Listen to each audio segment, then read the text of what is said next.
আচ্ছা হোতকা, একটা কথা বলতো। কি মা জননী?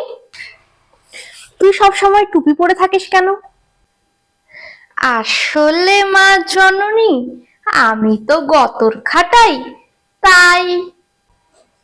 তার জন্য টুপি পরে থাকতে হবে? বুঝলাম না। আমি বুঝাই দিতেছি। এই ধরেন, কাজ করতে করতে মাথা খান গরম হইয়া গেল, তখন গরমের জন্য বুদ্ধি খান আমার মাথা ছাইরা কোথায় পালাবো, তার ঠিক আছে?